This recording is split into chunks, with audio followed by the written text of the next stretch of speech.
La start-up chinoise DeepSeek de l'intelligence artificielle fait trembler les marchés financiers. Les Américains se demandent, est-ce la fin de leur hégémonie? Et pendant ce temps, en Israël, des records de recettes fiscales en janvier, 60 milliards de shekels. Nous sommes avec Daniel Guggenheim pour parler de ce qui a buzzé dans l'actualité économique de cette semaine. On commence avec DeepSeek, l'intelligence artificielle made in China, a fait beaucoup de remue sur les marchés financiers dans le monde. On parlera aussi des recettes fiscales israéliennes, record battu en janvier, et des allocations du Bitoire Leumi qui ont été augmentées. On terminera comme toujours avec une nouvelle concernant une start-up israélienne qui a été bien sûr vendue pour des millions de dollars. Le rêve israélien continue et ça nous fait bien plaisir. Daniel Guggenheim, bonjour et bienvenue. Merci, bonjour. Alors, on va commencer avec cette fameuse société chinoise qui s'appelle DeepSeek, qui est spécialisée dans l'intelligence artificielle et qui a ébranlé les marchés financiers dans le monde. Alors, qu'est-ce qu'ils ont fait exactement, Daniel? Oui, ils ont publié il y a quelques jours une annonce disant « Nous avons réussi à créer un modèle d'intelligence artificielle plus performant que ce qui existe à l'heure actuelle. Nous avons d'ailleurs plusieurs modèles, plusieurs niveaux, comme ça existe maintenant dans les modèles actuels, et beaucoup moins cher, pour 6 millions de dollars. » Alors que on sait que les investissements de Nvidia, pas seulement, mais de tout Microsoft et tout ça, c'est des centaines de milliards de dollars. Alors les gens, il y a une énorme différence. Bien sûr, et les gens se sont demandé deux choses. D'abord, est-ce que vraiment l'intelligence artificielle vaut vraiment les chiffres sur lesquels les entreprises sont cotées en Amérique? Peut-être ils valent beaucoup moins cher. Et deuxièmement, est-ce que c'est la fin de l'hégémonie américaine? Est-ce que c'est maintenant la Chine aussi qui va prendre le contrôle de l'intelligence artificielle? Et donc tout ça, ça a ébranlé le marché financier. Qu'est-ce qu'ont fait les économistes et les analystes pour savoir ce qu'il en était? Eh ben, ils se sont adressés à ChatGPT. Ils ont demandé, qu'est-ce que tu penses de DeepSeek? Est-ce que c'est vraiment un concurrent pour ce qui existe, pour toi, pour ce qui existe? Et il a répondu oui, que c'est un vrai défi pour moi et je ne sais pas comment faire et qu'il faut pas prendre ça à la légère, etc. Donc, si eux-mêmes l'ont reconnu, c'est qu'il y a quelque chose dedans. C'est trop drôle. Ok. Alors, maintenant, qu'est-ce qui se passe? Pendant un jour, il y a eu un peu de panique sur le marché financier. Je donne un chiffre qui est connu, qui a fait vraiment la une du monde entier. C'est Nvidia qui a baissé en un jour de près de 20% de sa valeur. Ça ne lui était jamais arrivé. Et comme elle valait tellement, c'est jamais arrivé qu'en un jour, une entreprise dans le monde ait baissé tant. Il s'agit de 600 milliards de dollars qui se sont envolés en un jour de cette société-là. Et donc, parce qu'on s'est dit, elle n'aura peut-être pas besoin de ses processeurs, etc. Donc, parce qu'en plus, on parle que l'énergie, elle aurait beaucoup moins besoin d'énergie, cette société DeepSeek, etc., et des choses beaucoup moins fortes. Alors, donc ça a un peu brûlé. Et comme ça existe aussi, alors l'ensemble des valeurs technologiques à la bourse du Nasdaq ont baissé, l'indice a baissé en un jour de 3%, alors qu'on c'était la panique, je pense. Alors qu'on était sans arrêt sur des montées, et on s'est demandé d'ailleurs, est-ce que ça serait pas une raison pour le marché de trouver une raison de pas augmenter tellement et de faire ce qu'on appelle une chute salutaire. Enfin, les marchés financiers ont besoin des fois de pauses et même de petites baisses pour pouvoir après reprendre de la force. Et donc, en vérité, il faut être très très prudent. Mais ce qui s'est passé, c'est que à la surprise, à mon avis, de beaucoup de personnes, ça s'est calmé et Nvidia a repris 4% le lendemain et les bourses américaines de nouveau sont ouverts et dans l'ensemble du monde aussi. Pour la bourse israélienne, il faut dire qu'est-ce qui s'est passé. La bourse israélienne a baissé aussi de 2%. Après, c'est un petit peu reprise, elle reste stable. Et le shekel a baissé alors que, par exemple, le dollar allait sur 3,50 très facilement et l'euro était vers les 3,60 même, on n'était pas loin. Et qu'est-ce qui s'est passé? Et chaque fois que la bourse américaine plonge, ça affecte le shekel parce qu'il y a beaucoup d'argent israélien qui est là-bas placé. Et donc après, on se dit qu'ils vont être obligés de mettre ce qu'on appelle des marges, ça veut dire de l'argent en plus, et donc d'acheter du dollar. Alors, donc ça peut affaiblir le shekel. Mais après, si ça s'est calmé, et encore une fois, il faut rester prudent. Qu'est-ce qu'ils ont voulu temporiser? Les gens qui ont dit, attention, pas de panique, parce qu'effectivement, il faut pas vendre quand il y a de la panique. Il faut voir qu'est-ce qui se passe. Ils ont dit qu'en fait, DeepSeek, il y a deux possibilités d'abord. une possibilité qu'elle ait volé. Il y a une enquête à l'heure actuelle, c'est-à-dire qu'elle s'est adressée à Microsoft pour avoir certaines données, certaines choses, et on la soupçonne d'avoir eu certaines informations qu'elle ne devait pas avoir dans le contrat qu'elle avait fait avec Microsoft qui lui aurait permis d'avoir ce modèle-là. Et donc, ils sont en train d'enquêter là-dessus. Et deuxièmement, ils ont dit, de toute façon, il faut savoir que quand c'est américain, par exemple, d'où ça vient l'intelligence artificielle? C'est quoi l'idée? Ça se trouve quelque part. C'est quelque chose que l'ordinateur travaille, mais à partir de données. Or, ces données sont souvent dans Google et dans YouTube, qui appartiennent à ces grandes sociétés américaines. Donc, apparemment, pour là-dessus aussi, ils auraient un avantage que n'a pas cette nouvelle société DeepSeek. Et une autre chose qu'ils ont dit aussi, c'est que les sociétés qui travaillent avec donc l'intelligence artificielle qui existe maintenant ont certains abonnements. Ils aiment travailler avec ça. C'est peut-être pas demain la veille qu'ils vont travailler avec DeepSeek. C'est pour ça que, à mon avis, le marché est en attente. Mais encore une fois, ça nous repousse ça nous entraîne à avoir de la prudence. Comme je dis souvent, beaucoup d'économistes américains et d'analystes même mondiaux pensent que la bourse américaine est chère. Elle est valorisée pour ces valeurs-là à 40 fois un bénéfice attendu. C'est énorme. 30-40 fois, c'est énorme par rapport à ce qui est normal. Parce qu'on voit qu'en Israël, c'est 14-15.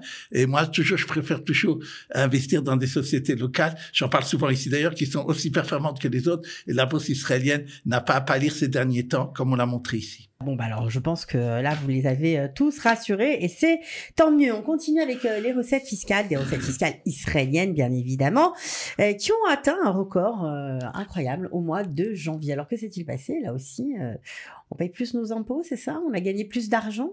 Alors, qu'est-ce qui s'est passé? D'abord, il faut dire le chiffre. 60 milliards de shekels en janvier. Le précédent record était il y a 3 ans, en janvier 2022, de 45 milliards de shekels à peu près. Donc, regardez la différence. Et après un an de guerre, c'est énorme. Alors, comment on explique ça? Alors, ils ont dit d'abord, il y a eu des dividendes qui ont été versés en décembre pour une loi qu'on avait parlé, la loi contre les riches. Alors, ils ont préféré le faire en décembre et pas en janvier. Et c'est en janvier qu'ils ont payé. Bon, c'est un petit peu. Ils ont dit, il y a aussi une augmentation de 10% sur les voitures électriques. Parce que l'État a vu que les gens maintenant viennent sur les voitures électriques, donc ils veulent plus d'argent. Et donc, ils sont passés de 35 à 45% malgré l'intérêt écologique de la voiture électrique, parce qu'ils ont besoin d'argent. Maintenant, et surtout, à mon avis, ce qui s'est passé, c'est l'augmentation de la TVA de 17 à 18%. Et donc, c'est ça, à mon avis, qui a fait la grande différence. On verra d'ailleurs, lorsque on n'a pas encore les chiffres définitifs, c'est des estimations maintenant qu'on a. À mon avis, ça qui a joué, parce que je rappelle que la TVA en Israël, c'est 25% des recettes fiscales. C'est énorme. Maintenant, ce que je veux dire, le fisc était, c'est Weinel qui s'adressait à lui pour dire, ouais, on a vu ces chiffres-là. Est-ce que ça veut pas dire que peut-être vous devez desserrer la ceinture? Le fisc est embêté, parce que ça voudrait dire que le déficit serait pas aussi important que ce qu'on avait prévu et que on pourrait faire. Alors, qu'est-ce qu'ils ont répondu? On n'achète pas des voitures électriques tous les jours. C'est peut-être, maintenant vous avez en janvier. On nous a fait le coup en décembre. Et pourtant, on a vu qu'en janvier, c'est mieux. Alors, et il n'y a pas eu, on verra les achats des appartements, mais on a parlé surtout de décembre et pas de janvier par rapport à ça. Alors, qu'est-ce qui s'est passé?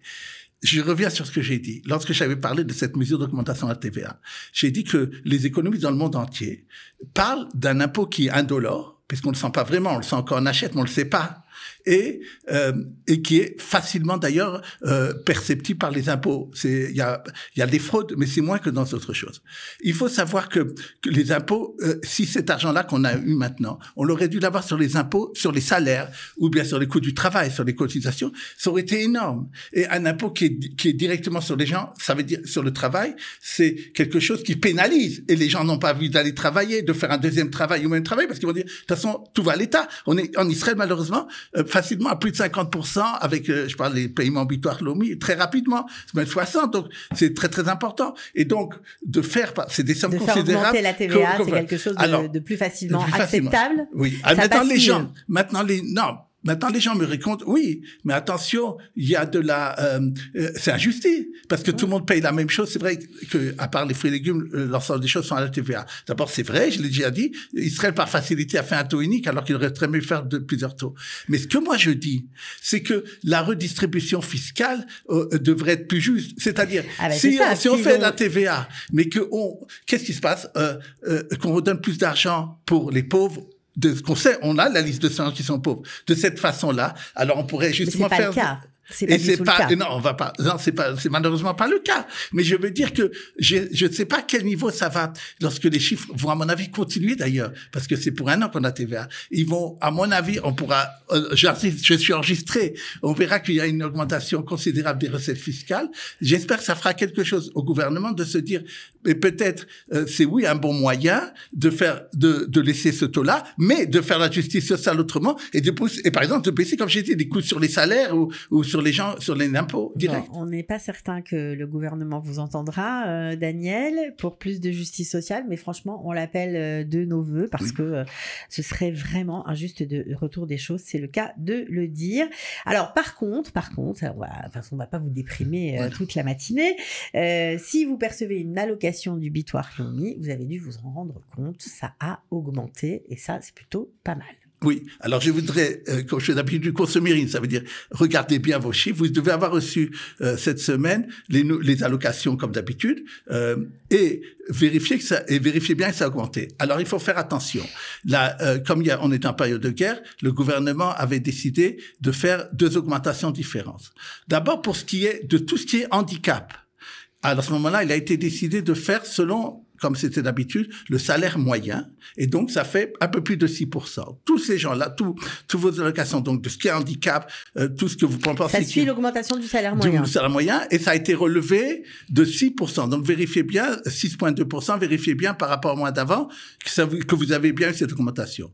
Maintenant, qu'est-ce qui a été augmenté de 3%? Par exemple, le RSA ou ce qu'on appelle surtout l'allocation vieillesse. En hébreu, Ezrar Vatik.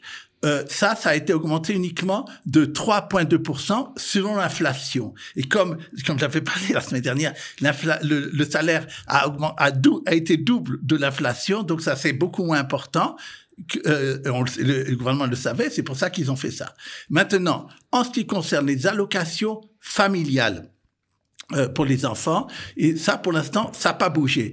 On attend de savoir qu'est-ce qui va se passer dans le budget, c'est en attente, et donc il faudra savoir, donc ça, apparemment, ça n'a pas encore bougé, c'est en attente. Je voudrais dire, puisque vous avez parlé de justice sociale, c'est intéressant parce que ceux qui ont fait justement cet article ont fait allusion au rapport de la pauvreté qu'a sorti le mois dernier, comme il le fait une fois par an, le Bitoire Lomi, c'est-à-dire l'assistance sociale. Et ils ont dit que les allocations que nous donnons permettent aux gens de sortir ce qu'on appelle du seuil de la pauvreté. Et ils ont donné un ordre qui m'a étonné aussi, mais je ne sais pas si c'est un ordre croissant, décroissant, mais les principales allocations qui aident, et c'est d'abord Ezrar Vatik, c'est l'allocation de vieillesse apparemment, aide énormément les gens, parce que c'est des gens qui n'ont rien à part ça, à sortir de cette pauvreté. Tout ce qui est handicap aussi, ils ont dit. Et enfin, le chômage aussi important, les allocations chômage et le RSA. Et à la fin, ils ont dit l'allocation familiale pour les enfants, ce sont les différentes allocations qui permettent de sortir du seuil de pauvreté. Et donc, par rapport à ce qu'on a dit au premier sujet, c'est lié l'un avec l'autre. On serait content et je pense que ce serait une bonne chose qu'il y ait beaucoup plus augmentation, beaucoup plus considérable de ces allocations-là. Ça permettra à l'État de faire de la justice fiscale et sociale. Voilà, parce que l'État a gagné plein de sous. Donc, ils peuvent se permettre de redistribuer. Voilà, on va conclure avec une autre nouvelle. Décidément, les Chinois sont à l'honneur dans notre chronique de ce matin. C'est le Chinois Levono, cette fois. Il a acheté la start-up israélienne Infinidad pour des centaines de millions de dollars. Alors, pour ceux qui ne connaissent pas Infinidad, Daniel, ils font quoi? Ils font de ce qu'on appelle gérer les données et aussi les emmagasiner, parce que quand on a énormément de données, il faut pas que sur notre ordinateur soit plein, et aussi le trouver très rapidement et très efficacement. C'est ce que fait cette société-là, et ce qui a intéressé Lenovo, qui a dit d'ailleurs que cette société va pour elle être en Israël son centre de développement. Pourquoi vous avez dit d'ailleurs bonne nouvelle dans votre introduction? Parce que c'est depuis plusieurs années, les Chinois n'achètent pas des entreprises en Israël, et c'est la première fois que Lenovo achète une entreprise en Israël. Et je crois, point de vue informatique, informatique, c'est aussi la première acquisition très importante dans ce secteur-là. Donc, ça veut dire que les Chinois ont compris aussi que l'high-tech israélien est quelque chose d'intéressant et Lenovo, c'est une société très connue, donc c'est très, très bien pour ça. Cette société, d'ailleurs, c'est pas rien, elle fait un chiffre d'affaires de 300 millions de dollars par an, donc c'est une société qui est d'ailleurs depuis 2011, qui a 500 employés, dont la moitié à peu près travaille en Israël. Maintenant, pour donner un chiffre, ils n'ont pas voulu dire combien Lenovo a acheté, mais ce qu'on sait, c'est que la dernière fois qu'elle avait fait, c'était en 2020, qu'elle avait fait une collecte de fonds, elle valait 1,6 milliard de dollars. Donc c'est pour vous dire que voilà, que c'est apparemment quelque chose de très important, une somme très importante qui a été investie ici par la société Lenovo. Bon, eh bien, on est ravis de toutes ces nouvelles. On vous attend comme chaque semaine, la semaine prochaine, avec d'autres nouvelles qui ont buzzé dans la presse. Merci beaucoup, Daniel. Merci.